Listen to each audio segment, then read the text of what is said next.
Hey guys, it's Ariana. Welcome back to my channel. So for tonight's video, we are doing another spooky story off of Reddit. So this is from the user Arwin04. I'm so sorry if I'm saying your name wrong. I hope I'm saying it right. You have a name that I've never actually seen before. So that's really cool. So this is from the Reddit user Arwin04, and this was posted about 5 months ago. It is in the subreddit Cjades, the spooky Cjades subreddit. So all links will be down below, so you guys can go check out her stories that she has posted on her Reddit.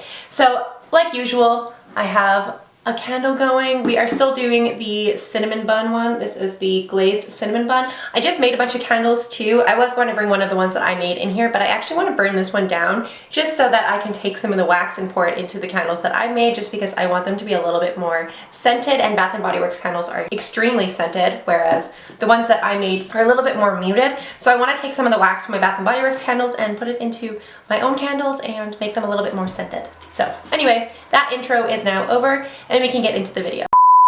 Cue spooky music. So this is the man under my bed. So she has a bunch of different scary stories that she talks about on this subreddit, and then she has 3 parts. So hopefully we can get it all into one video, but if I have to break it up, I will. So let's go, and as you guys know, I suck at reading, so it is what it is. So this goes, "Hi, my name is Arwin, and I'm from a small town in England. When I was younger, I had a lot of paranormal experiences that weren't necessarily too scary. For example, I used to see children playing in the field behind my house in the middle of the night, and I would see my mom's granddad a lot. But when I was 8 years old, me and my family moved. The house was small, which meant you could hear everything. Me and my 2 sisters shared the room at the front of the house. There was a set of bunk beds, which I shared with one of my sisters, on a single bed placed directly under the ladder of my bed." So she had one of those bunk beds where it's like top bunk and then like a single bed underneath it. "First few weeks living in the house were pretty normal. Nothing paranormal happened, but my sister decided it was a good idea to bring a fucking evil spirit home with her.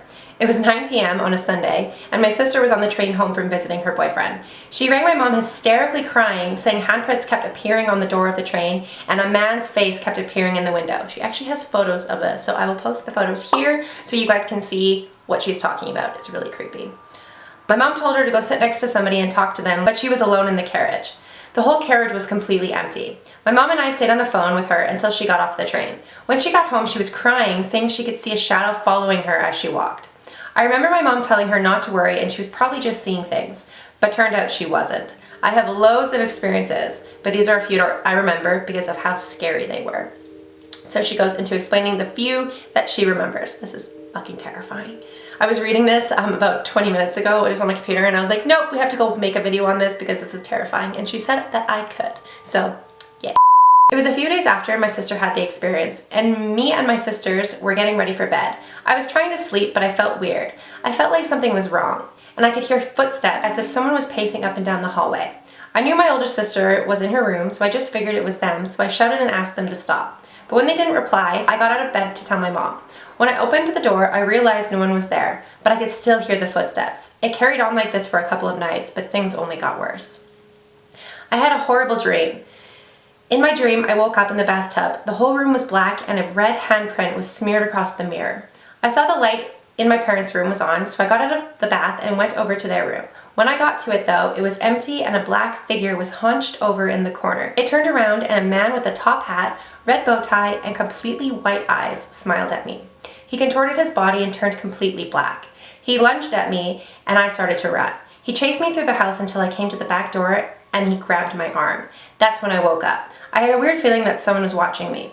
I wanted to go tell my mom, so I turned to face the window. As I did, I saw the man, the same man from my dream, slither from underneath my younger sister's bed and just sit at the end of it looking down at her sleeping. I knew I couldn't get down without passing that man, so I just laid there completely shitless with my eyes closed. The next morning I told my mom what had happened and she told me it was probably just a bad dream. Fuck that! Move! Oh my god, no thank you. No fucking thank you. Nothing can slither out from underneath my bed and stare at me at night. No, you do not have permission to fucking do that. Absolutely not. What the fuck? I had the same dream every single night and it caused me to have sleeping problems as I was never able to sleep after I woke up. The next experience wasn't one I had, but my sister did, and it still gives me the creeps to this day. Whenever we would take showers, the man would sit at the end of the steps and watch us. Every girl in this house experienced the same thing. The day my sister and her best friend, they were around 16 at the time, was home alone, my sister had taken a shower and had seen the man in the mirror. It was quite normal, so she didn't freak out too much. But her and her friend were taking pictures on an app. It was one of those apps that takes about 1,000 photos and turns them into a video. And in the background of the photo, a little girl was standing in the mirror. Only thing is, she was dressed in a Victorian clothing and my sister and her friend were home alone. When she showed us the photo, as if someone wouldn't let us see it. It was as if someone was trying to mock us and make it known that it was there. 30 minutes later, we hear a crash in my sister's room and she starts screaming and frantically pulling at the door. I was terrified, so I ran to go see what was going on.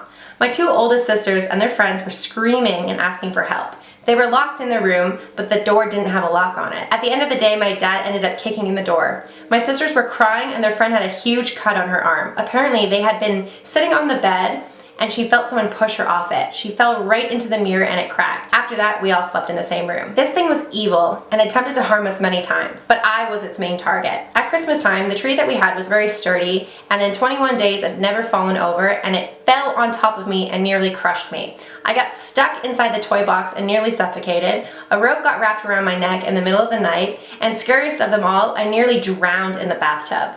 I remember the feeling of hands holding me under, and I was young, so I couldn't get up. I was screaming and thought I was seriously going to die. After 7 months of living in the house, we decided to move again. On the day we were moving, we woke up to all the plates smashed on the floor. Everyone was freaked out, but we were moving, so we didn't worry too much. I was in my room that was empty apart from a few boxes, my toy box and my wardrobe. Inside the wardrobe was my toy bank. I was sitting on my toy box playing with a doll when the wardrobe opened. I turned around as the toy bank came flying at my head. It hit the wall behind me with so much force it left a dent. My parents ran upstairs thinking I'd fallen and I was shaking. I was so scared I couldn't tell them what had happened because I was just shaking and crying. We were taken to the new house and I stayed there until we had to go collect some of the last little bits. Me and my oldest sister and her friend went into the house to get the last box from my mom's room while my mom started the car. From my mom's room you could see the entrance to my room and the wardrobe, which we were leaving there. As we were about to leave, the man stepped out of the wardrobe and smiled at me. We ran to the car screaming, and as we drove, we saw him stand at the window of my old room waving at us. All of us thought that the paranormal activity would stop there, but whatever was in that house followed us. So this was the first portion of her post, and then she has a part 2. So that's where she left that one off, and she says that she's going to post more, so let's go find the second one. So she has it labeled The Evil Man Part 2. When we first moved into our new house, nothing really happened, apart from a few things like footsteps, creaks, and bumps. My mom would always explain it away. The first proper paranormal experience we had was about a year after we moved in. It was Christmas Day, we were all in the dining room eating when something smashed in the kitchen. I went over to my sister to see what had fallen. No one had thought it was paranormal, we just thought someone had placed a glass weird or something. But when we walked into the kitchen, there was a man. He was standing in the corner and plates were smashed all over the floor. Me and my sister started screaming and my dad came rushing in, but he couldn't see what we had saw. That's when the paranormal shit really started to kick off. One night I was sleeping in my bed. I still shared with my 2 younger sisters, but this time I had the single bed, which was directly underneath the window. I woke up in the middle of the night and just felt like I was being watched. I was 9 at the time, so I pulled the covers over my head and just laid there. There was a gap between my bed and the wall that was just big enough for my hand to fit through. I heard someone say hello.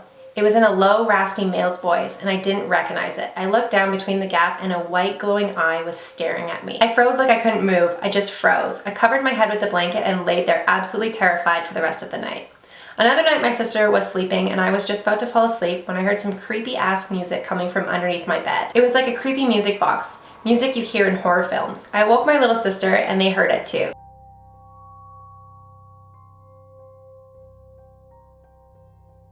This experience happened to my younger sister. She had woken up from a bad dream and went downstairs to get my mom. When she got to the end of the stairs, she felt hands push on her back and she fell into a chest of drawers at the bottom of the stairs. Her arm got caught and she ended up with a cut along it. She fell asleep on the sofa and I guess my mom put her in bed when she went to bed. In the morning, she woke up and saw someone sleeping in my bed. It was broad daylight. She couldn't be seeing things because of the dark. When she came downstairs about a minute later, I had been awake for ages, and when she told me, it freaked the shit out of me. She asked how I had gotten past without her seeing me. I was so confused that she told me she had seen someone laying in my bed when she woke up and thought it was me, but clearly it wasn't me. A lot of things I experienced happened when I was home alone. Me and my younger sister, she was 7 at the time, were home alone. I was in the kitchen doing dishes and my sister asked if she could go to the bathroom. I always made her tell me where she was going so I didn't freak out if she had left the room. She was last in. Not even a minute later, she came down crying. She said a man was in our room staring at her when she got to the top of the stairs. We ran out so fast to get out of the house because we thought someone had broken in. We had to run past the stairs to get to the door, and a man was just standing at the top of the stairs, just staring at us. We got outside and I called my older sister and told her what had happened. She came home and he was now standing in the window of our room just looking at us. He then disappeared and reappeared at the front door. We waited outside until my dad got home and he checked the house. Nothing had been taken and there was no signs of anyone breaking in. So I'm going to tell you the last experience I ever had in that house. We rented the house and we were getting kicked out because the landlord wanted to sell it. The gas and electricity had shut off because we hadn't paid our bill because we would be moving the next day. I had a dresser and a box of valuables left in the house, so we had to go get them. It was pitch black and we had to go into the house. As soon as I walked in, I felt terrified. My dad told me to go check the rooms for boxes, so I did. As I got into the kitchen, a vase flew off the cabinet and smashed right by my feet. I went to run but couldn't move, and when I tried to shout to my dad, I wasn't hearing my own voice. It was like sleep paralysis, but I was wide awake. I could hear footsteps behind me and I started to cry. My heart was beating so fast you probably could have heard it. I felt hands wrap around my shoulders and I was still unable to move. A few seconds later, my dad ran in and started to shake me. I was terrified and started shaking and crying. My dad carried me out of the house and the man was sat at the top of the stairs waving at me. I refused to go back there and my other family members had to do everything. So she has 2 photos up. I will have posted them in the video already, but I'll post them again. It's the handprints and then the picture of the Victorian kid standing behind them in the mirror when no one else was there. And like, that's really fucking creepy. Part 3 of the evil man. So she says, a lot of people kept asking me to write about some experiences that I've had in the house we currently live in, so here we go. When we moved out of our old house, the one in part 2, we kind of had to rush and find a house to rent quite quickly. So we ended up having to move into a pretty small house. We have lived in this house for 3 years now, and for the first 3 years, I still shared a bedroom with 2 of my younger sisters. I was 13 at the time and starting to kind of become oblivious to the paranormal activity going on around me. I guess I kind of became immune and never thought about it. My younger sister has hated living here since the day we moved in. She was 9 when we moved in. She's had a lot of experiences and would always tell me about them. But by far, one of the creepiest things that she used to do was talk to someone she called the Moon Man. Every single night, she would have a conversation with someone while she was fast asleep. It would keep me and my other younger sister up pretty much all night. We would never hear a reply, but it was quite obvious she was speaking to someone. The thing that made it creepy was that she would never remember sleep talking or what she dreamt about, and she had no recollection of someone calling the Moon Man. She thought that me and my sister were trying to scare her. One of the scariest experiences I had personally happened when I was home alone. I had my own room at this point because my older sister had moved out. Both my younger sisters weren't home. My mom was at a dance with one of my sisters and my dad was working, so I was left home alone. I walked home from school with 2 of my friends. I'll call them Hannah and Ellie because I don't know if they would want their real names using. Hannah lives further than me, so her and Ellie would walk to my place and then Ellie would walk back to her house. Ellie lived near school, which meant she had to walk past my house again to get to her house. So I heard someone knock at my door and Ellie had sent me a Snapchat video of my front door about 5 to 10 minutes before I heard it, and I kind of assumed it was her at the door, so I went to answer it, but no one was at the door.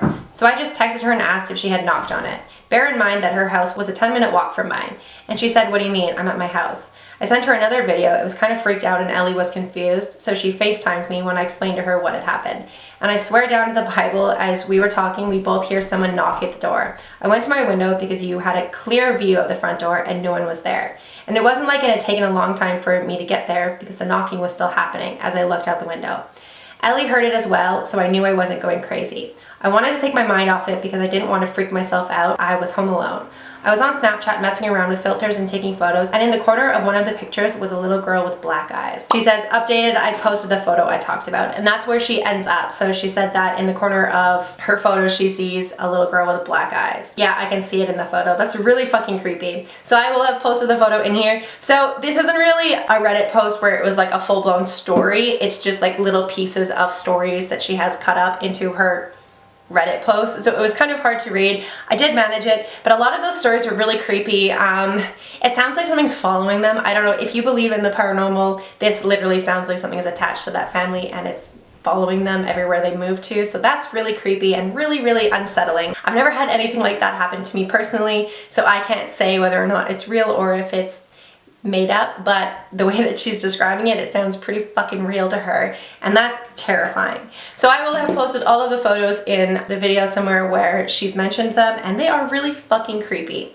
So I want to give thank you to Arwin04 for letting me read this story on my channel. I'm sorry if I stumbled over my words a little bit. I am a really fast talker, so I'm trying to read slower in these videos so that they aren't so quick and so I'm not stumbling and mumbling and stuttering, but I do tend to trip over my words a lot. So thank you guys so much for watching this video. I know my videos have been really random lately, but I'm loving this spooky content and I'm loving getting into spooky season. So thank you guys so much for watching this video. If you guys did enjoy this video, please make sure to give it a big thumbs up. Don't forget to hit the subscribe button down below for more content like this. If you've ever experienced paranormal activity in your house or in your life and you have stories that you want me to react to and read on my channel, please feel free to send me a DM on Instagram or Twitter, or you can even send me an email with your story. So let me know if you guys want me to read more of your personal paranormal stories, and I can't wait to read more creepy Reddit stories. So this was probably a very quick video, but it was still creepy nonetheless. So thank you guys so much for watching, and I will see you guys at the next video. Bye!